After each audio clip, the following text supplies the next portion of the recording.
প্রতিবন্ধী প্রতিবন্ধী নয়, বঞ্চিত করো না ওদের, ওরা অযোগ্য অযোগ্য নয়, বঞ্চিত করো না ওদের, বঞ্চিত করো না ওদের।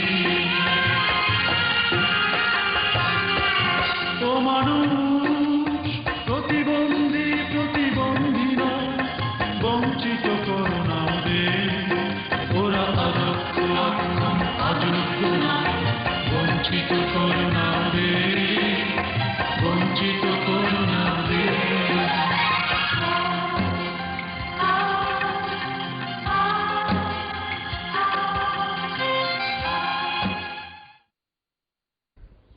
প্রিয় দর্শক, প্রতিবন্ধিতা প্রতিবন্ধকতা নয় এই অনুষ্ঠানে শুভেচ্ছা সবাইকে। আজকের বিষয় প্রতিবন্ধিতা প্রতিরোধ ও চিকিৎসা। আমাদের দেশে প্রায় 1.5 কোটি প্রতিবন্ধী মানুষ রয়েছে।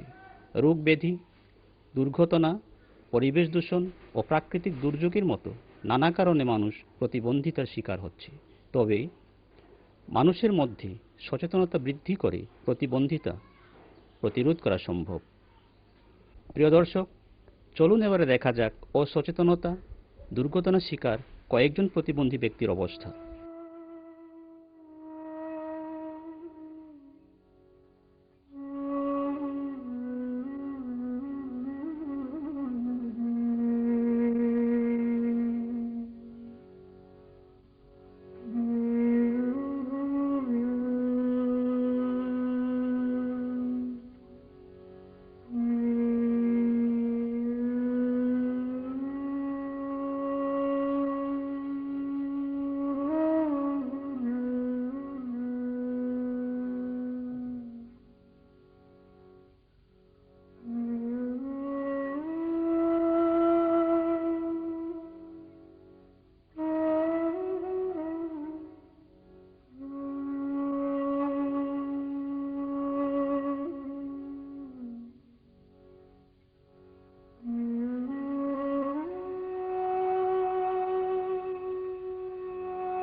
বিভিন্ন ধরনের প্রতিবন্ধিতার শিকার এই মানুষগুলো আমাদেরই নিকটজন।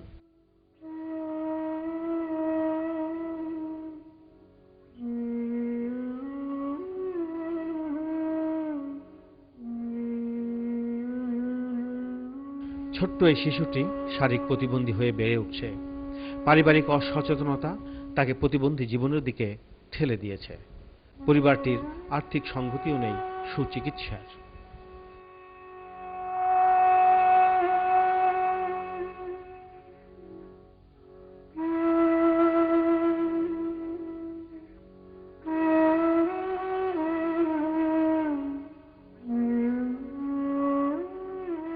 মোহাম্মদ এজাহার আলী, চেয়ারম্যান, শিমুলবাড়ি ইউনিয়ন, ফুলবাড়ি, কুড়িগ্রাম জেলায়। সড়ক দুর্ঘটনায় তার জীবনের গতি ব্যাহত হলেও তিনি থেমে নেই।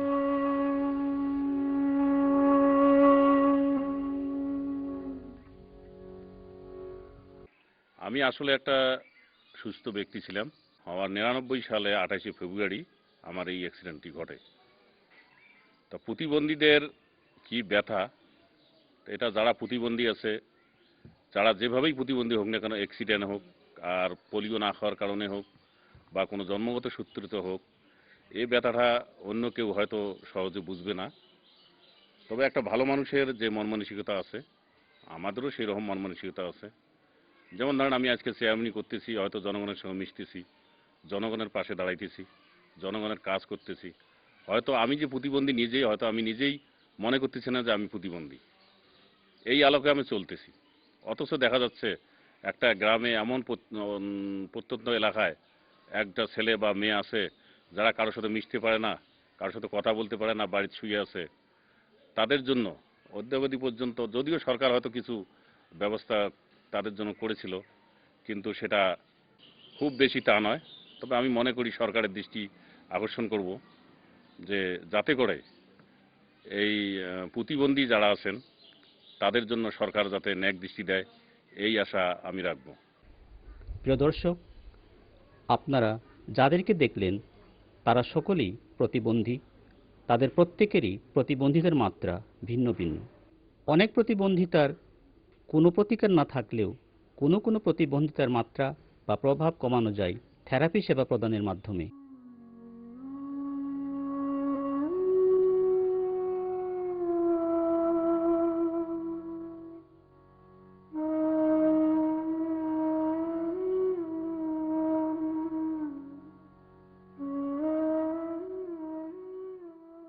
থেরাপি প্রফেশন বলতে বাংলাদেশে যেটা বোঝায় occupational therapy, physiotherapy, speech therapy. তবে এখানে ফিজিওথেরাপিটাই বেশি বহুল প্রচলিত। ফিজিওথেরাপি বলতে যেটা আমরা বোঝাই, তাদের ভূমিকা হচ্ছে ব্যক্তির বিভিন্ন ধরনের শারীরিক সমস্যা, যেমন ব্যথা, ব্যালেন্স কম অথবা গেট প্যাটার্ন নাই, হাঁটার সক্ষমতা নেই, সেসব ব্যক্তিকে এই ধরনের অবস্থা থেকে দক্ষতা বৃদ্ধি করা হয়।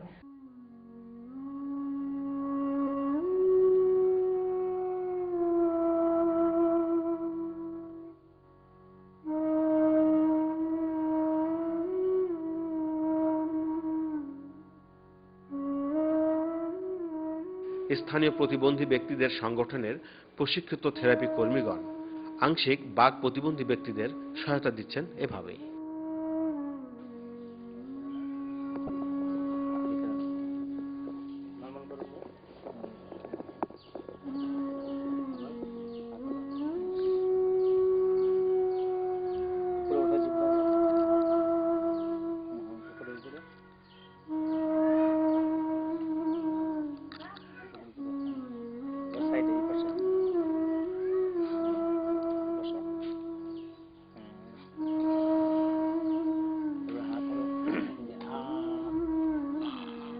আমার দিকে তাকাবো।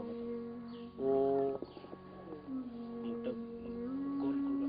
ও তারপরে ই।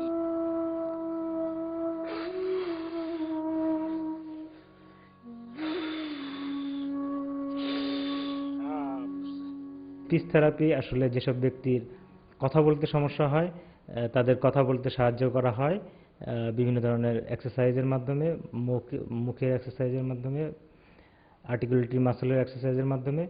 এরপরে আসে অকুপেশনাল থেরাপি। অকুপেশনাল থেরাপি ব্যক্তির প্রতিবন্ধী অবস্থার মধ্যে সামাজিক, মানসিক এবং শারীরিক অবস্থাকে বিবেচনা করে বিভিন্ন কর্মক্ষম উপযোগী চিকিৎসা পদ্ধতি নেওয়া হয়। উদাহরণস্বরূপ বলা যেতে পারে, যেমন কোনো ব্যক্তির যদি নার্ভ ইনজুরির ফলে কবজি নাড়াচাড়ার ক্ষমতা একটু কমে যায়, সেক্ষেত্রে তার বস্তু নিয়ন্ত্রণ তথা যেমন ভাত খাওয়া অথবা কোনো জিনিস তোলা, এইসব জিনিস তার করতে সমস্যা হবে। সেক্ষেত্রে অকুপেশনাল থেরাপি তার কনুইয়ের যে নড়াচড়া করার ক্ষমতা এখনও অটুট আছে, সেটাকে সে ব্যবহার করবে এবং এখানে এক ধরনের ডিভাইস দিবে, স্প্লিন্ট যাকে বলা হয়, সেটা দিয়ে সে চামচ অথবা বস্তু নিয়ন্ত্রণের কোনো ধরনের স্টিক ব্যবহার করে সে তার দৈনন্দিন জীবনযাপনে এই ধরনের বস্তু নিয়ন্ত্রণ কর্মকাণ্ডগুলো করতে পারবে এবং যথাসম্ভব স্বনির্ভর হতে পারবে। আমি যে সংস্থায় কাজ করতেছি, বিপিকেএস, সেখানে আমরা একটা ক্ষুদ্র উদ্যোগ নিয়েছি। 17টি উপজেলায় আমরা 3 মাসের স্বল্প প্রশিক্ষণপ্রাপ্ত কর্মী নিয়োগ দেওয়া হয়। এরা 3 মাসের ট্রেনিংয়ের মধ্যে occupational therapy, physiotherapy, speech therapy তিনটাই কিছু কিছু গ্রহণ করে এবং তাদেরকে professional therapist time to time ফিল্ডে তাদের কাজ মনিটরিং করে তাদের দক্ষতা বৃদ্ধি ব্যাপারে সহায়তা করে। এভাবে আমরা 17টি উপজেলায় তৃণমূল পর্যায়ে সেবাটা ছড়িয়ে দেওয়ার ক্ষেত্রে কিছুটা কাজ করছি। ও মানুষ, প্রতিবন্ধী প্রতিবন্ধী নয়, বঞ্চিত করো না ওদের, ওরা অযোগ্য অযোগ্য নয়, বঞ্চিত করো না ওদের, বঞ্চিত করো না।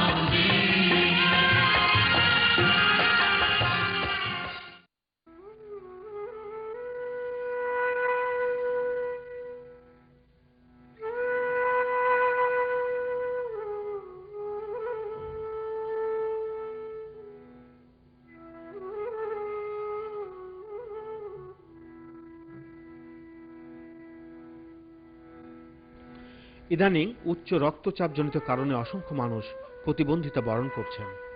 এমনই একজন কুড়িগ্রাম জেলার ফুলবাড়ী উপজেলার পূবালী ব্যাংকের কর্মরত মোহাম্মদ সিরাজুল ইসলাম।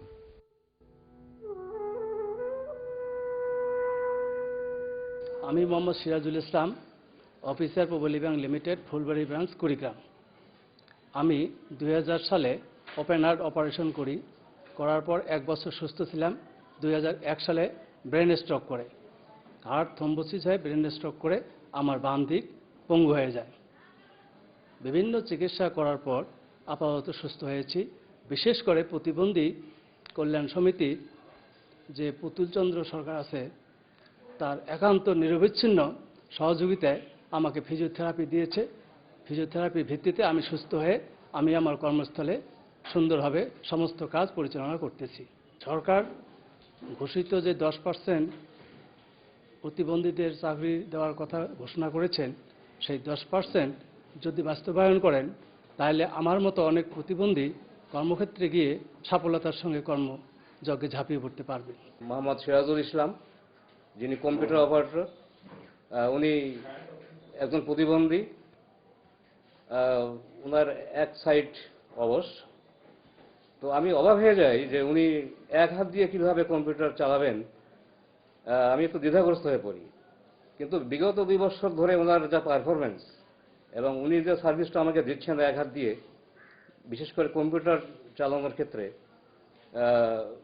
আজ পর্যন্ত শাখার কোনো ত্রুটি আমার নজরে আসেনি।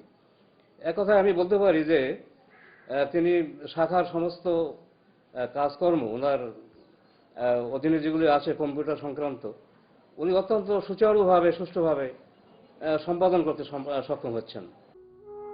প্রতিবন্ধী ব্যক্তিদের সুবিধার্থে উপজেলা পর্যায়ে প্রতিবন্ধী ব্যক্তিদের সংগঠন ডিপিওডিগুলি থেরাপি সেন্টার প্রতিষ্ঠা করেছে।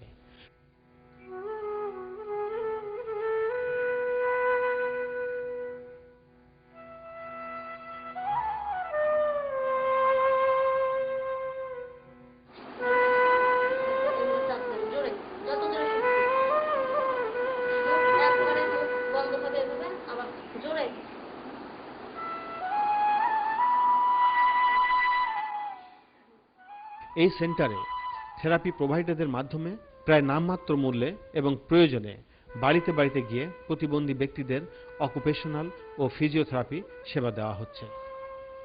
শারীরিক প্রতিবন্ধী ব্যক্তি এবং বিশেষ করে শিশুদের থেরাপি সেবা দিয়ে তাদের প্রতিবন্ধিতার মাত্রা অনেকাংশে কমানো যায়, আবার গুরুতর প্রতিবন্ধিতা হওয়া থেকে রোধও করা যায়।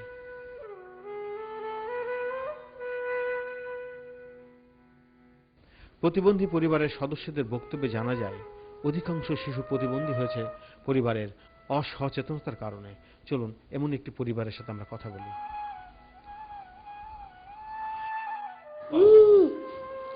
আমার নাম কাজলি, আমার গ্রাম, আমার মেয়ের নাম মিতু রানী চৌধুরী, তারপরে গ্রামের নাম মিলনপল্লী। জন্মের পর থেকেই এরকম বাসায় প্রসব করার পরে ডাক্তারি সিজার করে কথা বলছিল।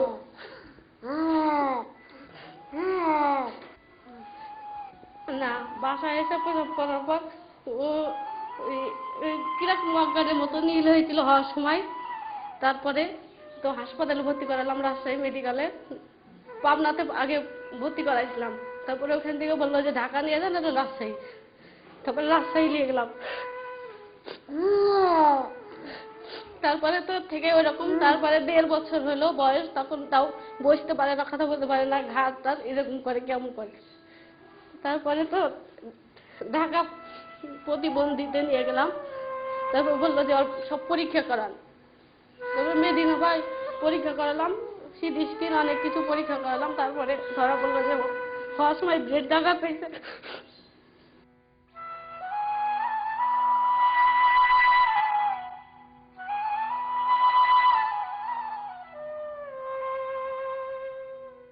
প্রিয় দর্শক, প্রতিবন্ধিতা কোনো অভিশাপ নয়, পারিবারিক অসচেতনতা ও যান্ত্রিক যুগের অসাবধানতাই এর জন্য দায়ী। আমরা চাই না আর একটি মানুষও প্রতিবন্ধী হোক। প্রতিবন্ধিতার পিছনে যে সকল কারণ রয়েছে তা চিহ্নিত করে প্রতিবন্ধিতা প্রতিরোধী এখনই এগিয়ে আসতে হবে সরকারি, বেসরকারি ও ও সকল পর্যায়ের গবেষক ও নীতি নির্ধারক সহ সবাইকে। আমরা প্রতিবন্ধী মানুষের সমস্যা চিহ্নিত করে সম্ভাবনার দ্বার উন্মোচিত করতে চাই। আপনারা নিশ্চয়ই আমাদের পাশে থাকবেন।